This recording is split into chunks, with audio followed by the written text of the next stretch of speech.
अन्नदाता। पग पग पर है संग तुम्हारे अन्नदाता। लहू किसानों का बन के पसीना सींचता है धरती का सीना। मेहनत का तेरी हक दिलवाने, नई तकनीक नई खोज बताने।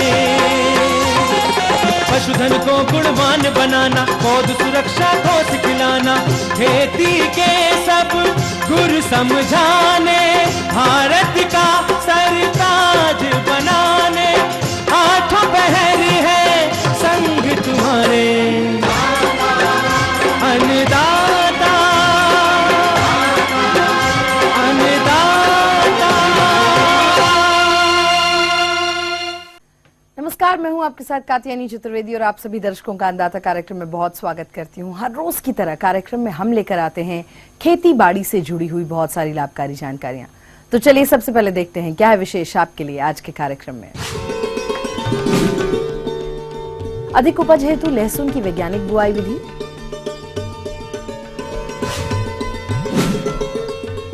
आलू रोपाई यंत्र की कार्यविधि, कीमत एवं अनुदान पर जानकारी। रबी फसलों की खेती से कैसे लें किसान भाई अधिक मुनाफा।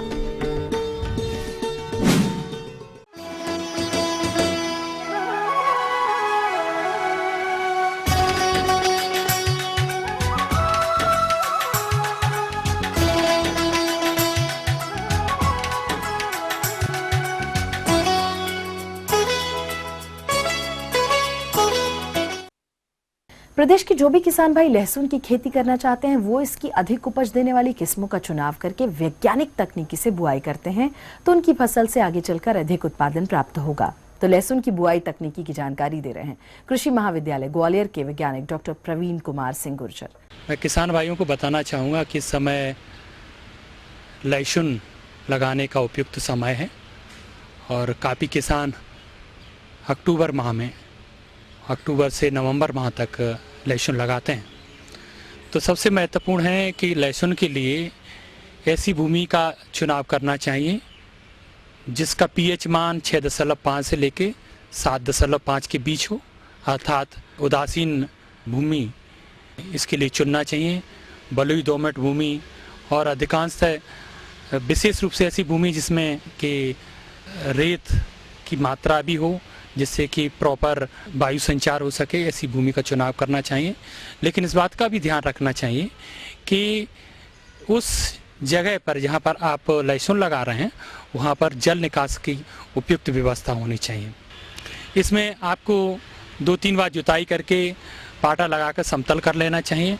इसके बाद प्रश्न पैदा होता है कि किन किस्मों का चुनाव करना चाहिए। इसमें 2 किस्में इस क्षेत्र के लिए अनुशंसित हैं। उसमें सबसे पहली है गार्लिक 282 जो बहुत ही उपयुक्त किस्म है, इसका उत्पादन भी बहुत अच्छा मिलता है और दूसरे इसके जो पुत्तियाँ होती हैं उनका मध्यम आकार की रहती हैं। दूसरी किस्म आप G323 का चुनाव कर सकते हैं, इसकी पुत्तियाँ बड़ी रहती हैं और ये भी इस क्षेत्र के लिए अनुशंसित है। तो हमारे किसान भाई विशेष रूप से 2 किस्मों का चुनाव कर सकते हैं जिसमें G282 और G323 है। लगभग 1 हेक्टेयर या 5 बीघा में आपको लगभग 500 किलोग्राम बीज की आवश्यकता पड़ती है। यदि बीघे की बात करें तो लगभग 1 कुंटल या 100 किलो बीज की आवश्यकता 1 बीघा के लिए पड़ेगी। यथासंभव प्रमाणित बीज का ही प्रयोग करें।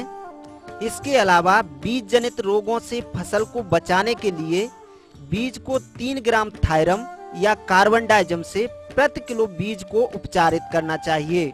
और इस समय वर्तमान में गार्लिक प्लांटर का काफ़ी चलन है और काफ़ी किसान गार्लिक प्लांटर से बुवाई करते हैं, तो आप गार्लिक प्लांटर का उपयोग कर सकते हैं। दूसरा, किसान भाई डिविलिंग पद्धति से भी लगाते हैं जिसमें एक जगह खोद देते हैं और उसमें उसकी पुत्तियों को डालते हैं। इसके पश्चात ये सबसे महत्वपूर्ण है कि इसमें उर्वरक कितना देना चाहिए। इसके लिए आपको 80 से 90 किलो नाइट्रोजन और 60 किलो आपको स्फुर और लगभग 60 से 70 किलो पोटास की मात्रा भूमि में देना चाहिए, जिसमें फास्फोरस या स्फुर और पोटास जब आखिरी भूमि की तैयारी करें उस समय पूरा भूमि में बेसल डोज के रूप में दे देना चाहिए। जिसके अलावा आपका जो यूरिया है उसकी लगभग आधी मात्रा आपको बेसल डोज के रूप में देना चाहिए। जो आधी बची मात्रा को आप 2 भागों में यदि पानी देने के पश्चात आप ब्रॉडकास्टिंग कर सकते हैं और दूसरा पानी देने के बाद ब्रॉडकास्टिंग से इसको डाल सकते हैं। पौधों की अच्छी बढ़वार के लिए यह आवश्यक है कि खेत को कम से कम 1 माह तक खरपतवार मुक्त रखा जाए। इस हेतु सामयिक एवं कारगर क्रिया अथवा उपाय अपनाएं। खरपतवारों के नियंत्रण के लिए फ्लूक्लोरोलिन 1 किलोग्राम 600 लीटर पानी में घोल बनाकर बोनी के पूर्व छिड़काव करें तथा कल्टीवेटर से जमीन में मिलाएं, तत्पश्चात बोनी करें। फसल की आवश्यकता अनुसार समय समय पर सिंचाई करते रहना चाहिए। दूसरा, हमारे किसान भाई जब भी आपकी फसल 90 या 65 दिन के करीब 65 से लेकर 90 दिन की हो जाती है उस समय आप कोई फफूंदनाशी का भी स्प्रे कर सकते हैं जिससे कि फफूंद जनित कोई रोग इसमें ना आ सके। इसके लिए कार्बेंडाजिम 3 ग्राम प्रति लीटर पानी की दर से यदि आप स्प्रे करते हैं और लगभग 5 बीघा में या 1 हेक्टेयर में लगभग 500 लीटर पानी की आवश्यकता पड़ेगी, उसमें इसका घोल बना के यदि स्प्रे करते हैं तो हमारे फफूंद जनित रोगों से भी निजात पा सकते हैं। दूसरा किसान भाइयों, कुछ कीटों का भी प्रकोप देखा गया है, तो यदि कीटों का प्रकोप दिखता है, यदि कोई चूसक कीट है तो आप निश्चित रूप से ऐसा देह कीटनाशी का प्रयोग करें जैसे इमिडाक्लोप्रिड है, एसिटामाप्रिड है, इसका स्प्रे कर सकते हैं। नियमित इसका देखभाल करते रहें। जब भी कोई रोग या कीट का प्रकोप होता है तो आप उपयुक्त कीटनाशी वैज्ञानिकों की सलाह से और उपयुक्त फफूंदनाशी का प्रयोग करके अधिक से अधिक उत्पादन ले सकते हैं। जी हाँ, तो ये थी कुछ उपयोगी जानकारियां। आप लेते हैं यहाँ पर एक बहुत छोटा सा ब्रेक, बहुत जल्द लौटेंगे और कार्यक्रम में आगे है महत्वपूर्ण जानकारियां, इसलिए बने रहिए हमारे साथ।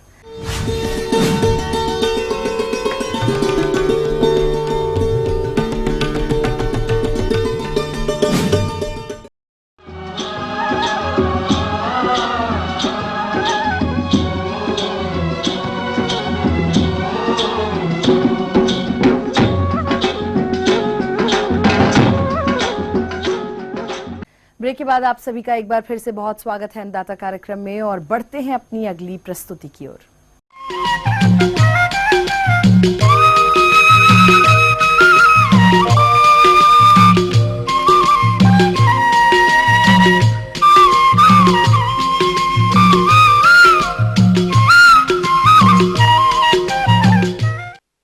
प्रदेश के जो भी किसान भाई आलू की खेती करते हैं, इसकी रुपाई समय से करने के लिए मजदूरों का समय पर मिलना बहुत ही जरूरी होता है।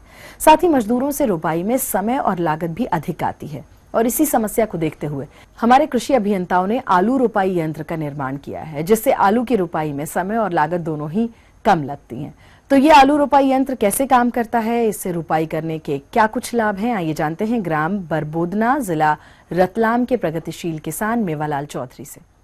हम पिछले 7 सालों से आलू की खेती कर रहे हैं। पहले हम आलू की खेती मजदूरों से करवाते थे, उनमें बैल से हल से वो गराड़ निकालते थे, फिर मजदूरों से उसमें चौपाते थे और वापस हमें वो उसमें मिट्टी चढ़ाने के लिए वापस बैल से हल जोतना पड़ता था। तो हम चाहते थे कि हमें वो ज़्यादा आलू बोने की खेती करने की इच्छा हो रही थी हमारी, तो हम ये वापस शेड्यूल लेकर आए।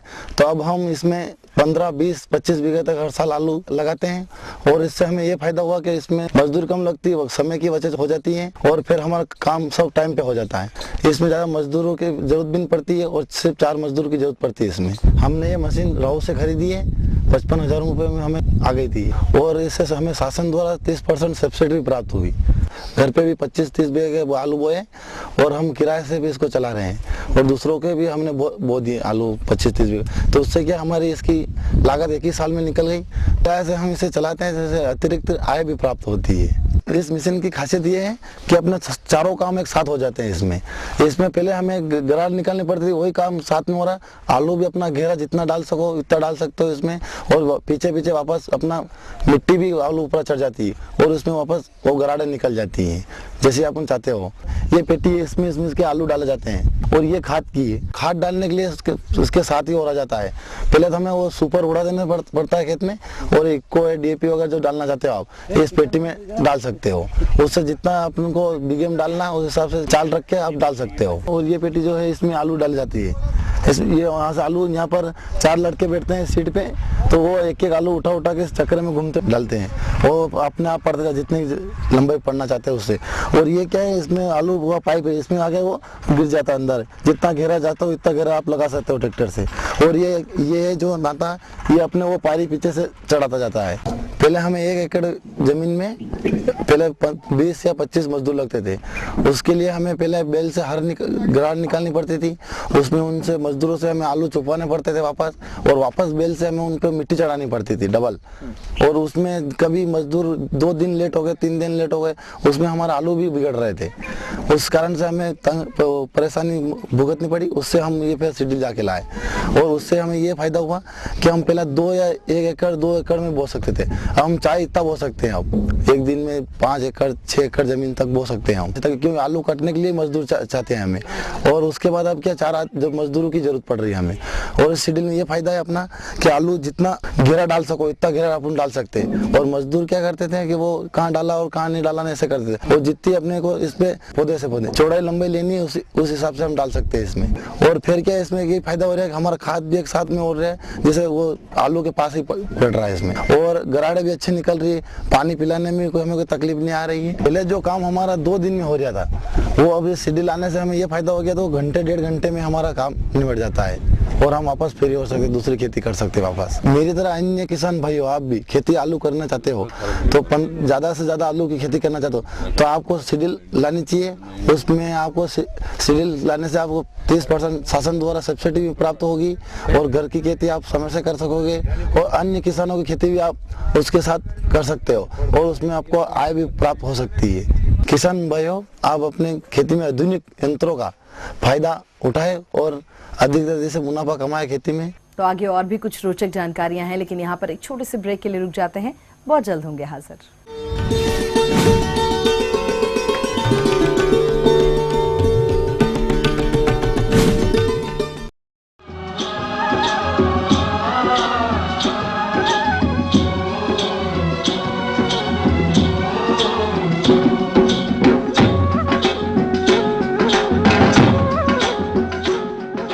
ब्रेक के बाद आप सभी दर्शकों का एक बार फिर से बहुत स्वागत है, और चलिए अब रुख करते हैं अपनी अगली कड़ी की ओर।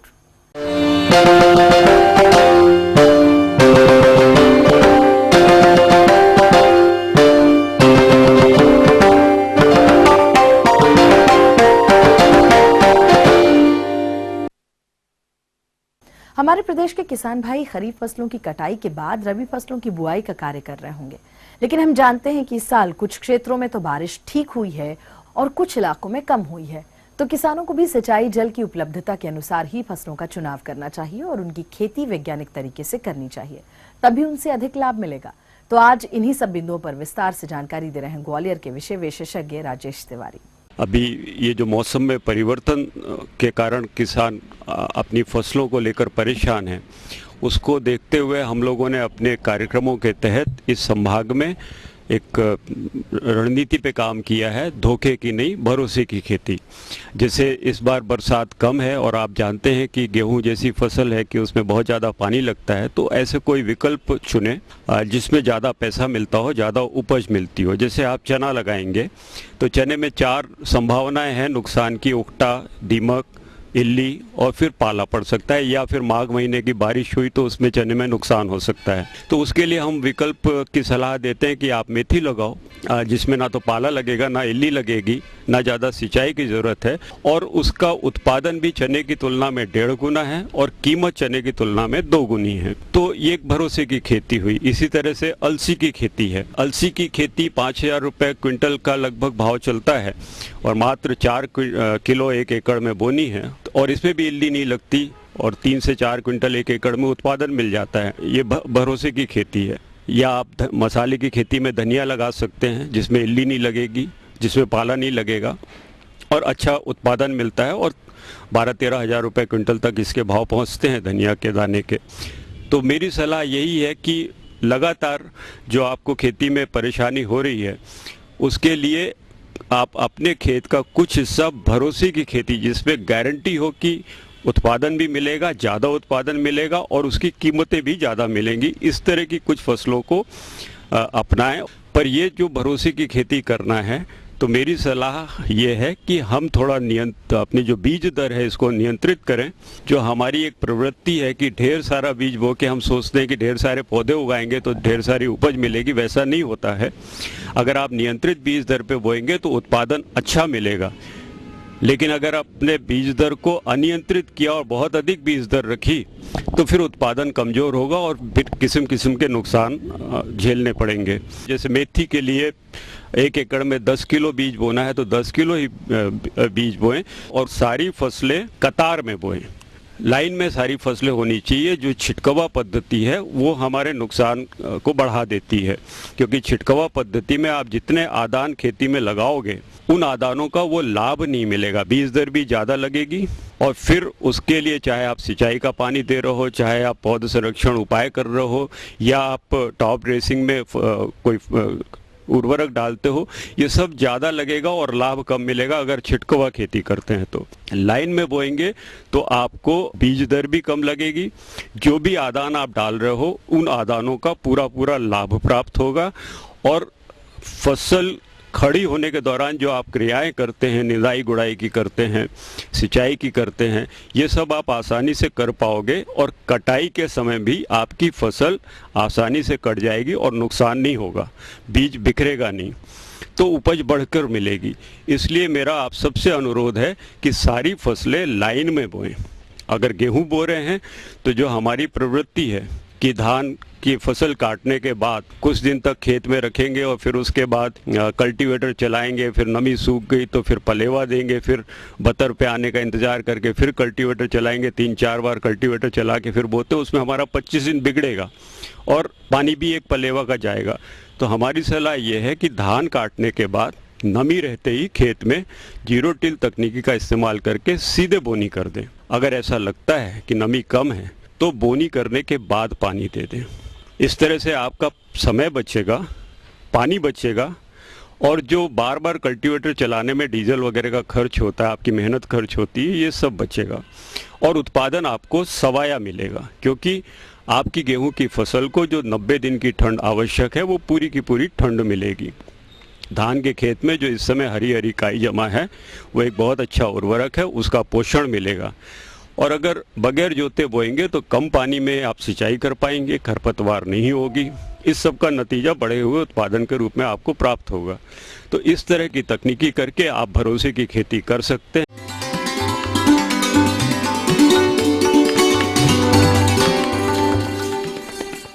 अन्नदाता हेल्पलाइन निशुल्क फोन संपर्क सेवा के माध्यम से आपके द्वारा पूछे गए प्रश्नों में से 1 या 2 महत्वपूर्ण प्रश्नों को हम अपने कार्यक्रम में जरूर शामिल करते हैं और इसी के तहत आज का चयनित प्रश्न और इसका जवाब इस प्रकार है। अन्नदाता निशुल्क फोन संपर्क सेवा के माध्यम से पूछे गए प्रश्नों में से आज हमने जिस प्रश्न को कार्यक्रम में शामिल किया है उसे पूछा है ग्राम पाली, जिला दमोह के कृषक किशोरी परमार ने। यह पालक की फसल में लगने वाले कीट एवं रोगों के नियंत्रण पर जानकारी चाहते हैं। तो किशोरी परमार जी, आपकी जानकारी हेतु प्रस्तुत है कार्यक्रम का यह अंश। किसान भाइयों, आज बात करते हैं पालक की सब्जी में लगने वाले कीट और रोगों के प्रबंधन के बारे में। पालक एक बहुत ही पौष्टिक सब्जी है और वर्तमान में पालक की खेती सभी मौसम में होने लगी है। गर्मियों में इसकी खेती छाया में की जाती है सामान्यतया, और सर्दी में इसकी मुख्य फसल ली जाती है, परंतु इसमें लगने वाले कीट और बीमारियों के कारण से किसान भाइयों को काफ़ी नुकसान होता है। आज बात करते हैं इसमें लगने वाले प्रमुख कीट और रोगों के बारे में, जिसमें प्रमुख कीट है चेपा। चेपा पालक की पत्तियों का रस सूंघ करके काफ़ी नुकसान पहुंचा देता है। उससे पत्तियों का आकार जो है छोटा हो जाता है। साथ साथ में इसके कीट जो है पत्तियों पे लगे रहने से मार्केट वैल्यू घट जाती है। इसकी पत्तियां मुख्य खाद्य पदार्थ होने के कारण से इन्हीं की सब्जी जो बनती है, और अगर उन पे किसी भी प्रकार से चेपा या कोई कीट के अवशेष मार्केट में पहुंचते हैं तो उनको ग्राहक लाइक नहीं करते हैं। चेपा रस चूसने के साथ साथ में पत्तियों के ऊपर चिपचिपा पदार्थ भी स्रावित करता है, तो कई बार उसके ऊपर कवक का प्रकोप भी बढ़ जाता है। चेपा से बचने के लिए मेलाथियान 50 सीसी 1 मिलीलीटर दवा प्रति लीटर पानी में डाल करके छिड़काव करना होता है। साथ साथ में ये छिड़काव 7 दिन के अंतर पे 2 बार दोहराना होता है। इसके साथ में किसान भाइयों ये भी ध्यान रखिए कि अगर चेपा आसपास की दूसरी फसलों में भी अगर लग रहा है तो छिड़काव जहाँ तक संभव हो पूरे खेत में एक साथ करना चाहिए ताकि चेपे को नियंत्रित किया जा सके। इसके साथ साथ में दूसरा एक कीट जो लगता है वो लगता है पत्ती भक्षक कीट। पत्ती भक्षक कीट की जो लटें होती है, विशेष रूप से इसका जो लार्वा होता है वो पत्तियों को इस प्रकार से काट देता है, और इस प्रकार से कटी हुई पत्तियों का जो मार्केट वैल्यू है वो बिल्कुल शून्य हो जाती है। ये जो कीट आपको दिखाई दे रहा है बहुत ही छोटा कीट है, ये धीरे धीरे बड़ा हो जाता है, हरे रंग की लटें होती है, और एक पत्ती का आप नुकसान देख रहे हैं कि ये पूर्ण रूप से पत्ती खाने के योग्य नहीं रही है। इसको नियंत्रित करने के लिए डाइमिथोएट 1 ml मात्रा प्रति लीटर पानी में या मेलाथियान 50 सीसी 1 ml मात्रा प्रति लीटर पानी में डाल करके इसका छिड़काव हमें करना होता है, और आवश्यकता होने पे ये छिड़काव दोबारा दोहराया भी जा सकता है, जो 7 से 10 दिन के अंतर पे आवश्यक होता है।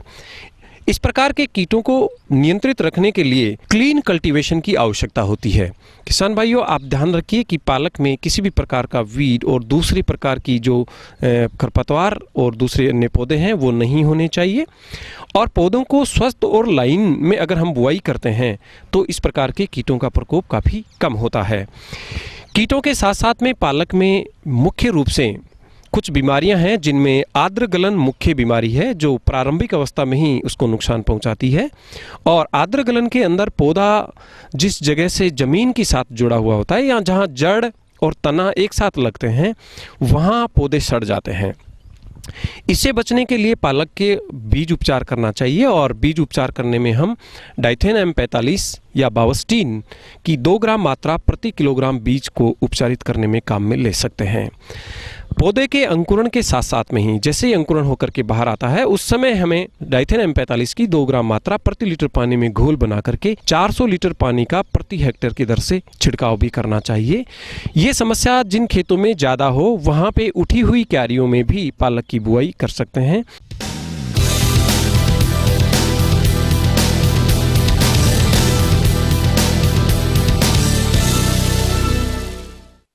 तो राज्य की विभिन्न मंडियों में कृषि उत्पादों के चढ़ते और उतरते बाजार भाव की संक्षिप्त जानकारी इस प्रकार है।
और चलिए अब देखते हैं कल दिखाए जाने वाले कार्यक्रम की मुख्य झलकियां। अधिक उपज के लिए चना की वैज्ञानिक तकनीकी से खेती, मिर्च की फसल को हानि पहुंचाने वाले रोगों का नियंत्रण। हम हम ये उम्मीद करते हैं कि आज का कार्यक्रम आप सभी दर्शकों के लिए बेहद उपयोगी रहा होगा। किसान भाई और अन्नदाता आपकी सेवा के लिए संकल्परत है और कृषि संबंधित समस्या और सुझावों के लिए आप हमें इस पते पर संपर्क भी कर सकते हैं। प्रोड्यूसर अन्नदाता ETV Madhya Pradesh Chhattisgarh, Ramoji film city Hyderabad 501512। साथ ही आप हमें ईमेल भी कर सकते हैं और हमारा ईमेल एड्रेस है annadatamp@etv.co.in। इसके अतिरिक्त आप हमें निःशुल्क हेल्पलाइन नंबर 180010845999 पर सोमवार से शनिवार सुबह 10 बजे से लेकर शाम के 4 बजे के बीच में कभी भी संपर्क भी कर सकते हैं। फिलहाल अन्नदाता की पूरी टीम को दीजिए इजाजत। कल फिर इसी समय आपसे होगी मुलाकात कृषि संबंधित कुछ और रोचक जानकारियों के साथ। तब तक के लिए नमस्कार।